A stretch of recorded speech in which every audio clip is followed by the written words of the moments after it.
कहते हैं जब महाभारत का युद्ध होने लगा तो भगवान श्री कृष्ण ने अर्जुन को कहा, चल भाई, अब जरूरत है उस प्यारे वानर की। अर्जुन बोले, मैं तो नर हूं, मुझे वानर की क्या जरूरत है। तो श्री कृष्ण बोले, बेटा तू तो नर है, लेकिन त्रेता युग में तो श्री राम भी को जरूरत पड़ी थी उसकी, चल आजा। अर्जुन बोला, आप साथ चलो, अकेला मैं नहीं जाऊंगा, वहां खतरा है। भगवान श्री कृष्ण साथ आए। हनुमान जी को बोला, चलो भाई, युद्ध टल नहीं रहा, आपकी बहुत जरूरत है। हनुमान जी ने बोला, एक शर्त है, बिना भक्ति के मैं रह नहीं सकता। भगवान श्री कृष्ण बोले, वहां लड़ाई होगी कि सत्संग होगा। हनुमान बोले, शर्त यही है। वहां तो हमारे राम जी भी हमको लड़ाई के बीच में भी ज्ञान देते थे। कृष्ण ने बोला, चलो ठीक है, तुम्हारा भी काम करते हैं, चलो तो सही, मेरे सर पर ही बैठ जाना, लेकिन चलो तो। कहते हैं कि हनुमान जी ध्वजा के रूप में अर्जुन के रथ पर सवार आए थे, इसलिए अर्जुन का तो सिर्फ एक बहाना था, भगवान कृष्ण ने गीता जी हनुमान जी को ही सुनाना था। आखिर क्यों कहा जाता है माता सीता को रावण की पुत्री? दोस्तों, वाल्मीकि रामायण में इस बात का वर्णन कहीं भी नहीं किया गया है, लेकिन अद्भुत रामायण के अनुसार रावण ने एक बार कहा था कि अगर उसके हृदय में अपनी ही पुत्री से विवाह करने की इच्छा उत्पन्न होगी तो उसकी पुत्री ही उसके मृत्यु का कारण बनेगी। दोस्तों, इस रामायण के अनुसार एक ऋषि देवी लक्ष्मी को अपनी पुत्री के रूप में पाने के लिए उसके अग्रभाग से हर दिन मंत्रोच्चार के साथ एक कलश पर दूध की कुछ बूंदे डालते थे। एक दिन जब ऋषि आश्रम में नहीं थे तो वहाँ पे रावण आ पहुँचा और उसने वहाँ पे मौजूद सभी ऋषियों को मार दिया और उनके रक्त को एक कलश में भर दिया। रावण ने उस दूध को भी रक्त में मिला दिया और उसने रक्त से भरा कलश को अपने महल में छुपा दिया। मंदोदरी ने उसे विष समझकर उसे पी लिया, जिसकी वजह से वो गर्भवती हो गई और यह भेद किसी को पता न चल जाए, इसीलिए वो लंका से बहुत दूर चली गई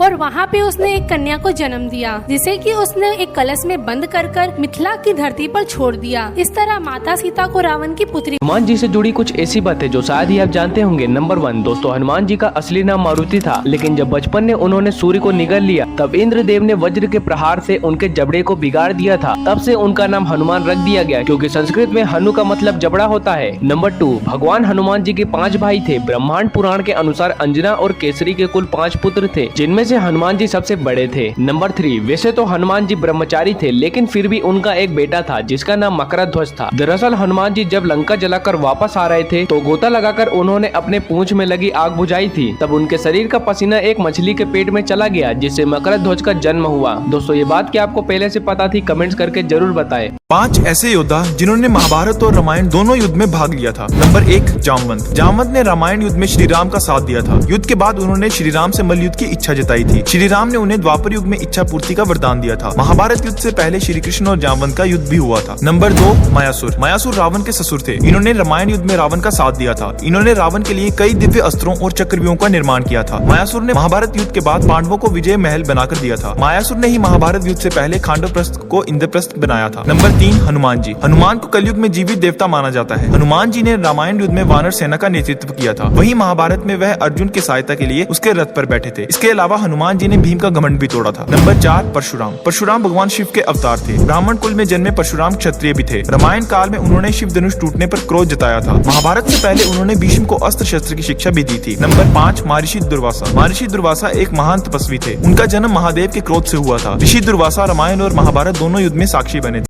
ये 3 संकेत जो बताते हैं कि हनुमान जी आपको हर पल देख रहे हैं। इन तीनों संकेतों में से आपको कौन सा संकेत मिलता है कमेंट में जरूर लिखना। पहला संकेत, पश्चाताप होना। जब भी कभी आप एकांत में बैठते हैं और आपको अचानक से आपके द्वारा की गई गलतियों पर पश्चाताप होने लगता है या आपको आपकी गलतियों के बारे में सोचने पर आंसू आ जाते हैं, तो समझ लेना हनुमान जी आपको आपकी गलतियों का एहसास दिला रहे हैं। दूसरा संकेत, हनुमान जी के मंदिर में कदम रखते ही, हनुमान जी की मूर्ति को देखते ही अगर आपके रोंगटे खड़े हो जाते हैं तो समझ लेना हनुमान जी की नजर आपके ऊपर है। तीसरा और सबसे पहले दिखने वाला संकेत, लेकिन इसको जानने से पहले हनुमान जी को मानने वाले वीडियो को लाइक और चैनल को अभी सब्सक्राइब कर लें। मदद करने की इच्छा, अगर आपको किसी गरीब या बेसहारा व्यक्ति को देखकर उसकी मदद करने की इच्छा होती है या आप किसी की मदद के लिए उसे ना नहीं कर पाते, तो ये संकेत है कि हनुमान जी का आशीर्वाद आपके ऊपर बना हुआ है। संकट में कौन सा मंत्र बोलना चाहिए? संकट दूर करने का मंत्र। दोस्तों, आप पर कोई भी संकट हो, उस संकट से मुक्ति पाना चाहते हो या आपको भय लग रहा हो, दुश्मन पीछे हो, यहां तक कि यमराज भी सामने खड़े हो, तो आपका कुछ नहीं बिगाड़ सकते हैं। बस इस मंत्र को बोलना है। कौन सा है वह मंत्र? चलो आपको बताते हैं, लेकिन पूरी भक्ति भाव से लाइक और सब्सक्राइब जरूर करें। चलो जानते हैं। मंत्र इस प्रकार है, ओम नमो हनुमते रुद्रावताराय सर्वशत्रु संहारणाय सर्वरोग हराय सर्ववशीकरणाय रामदूताय स्वाहा। इस मंत्र को आपको 11 बार करना है। आपका कोई बाल बांका नहीं कर पाएगा।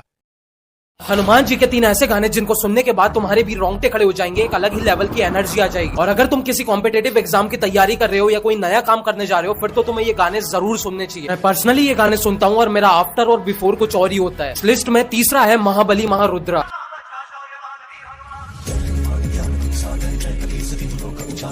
दूसरा है हनुमान मूवी का रघुनंदन सॉन्ग। इसे सुनते ही गूज़बम्स से आ जाते हैं।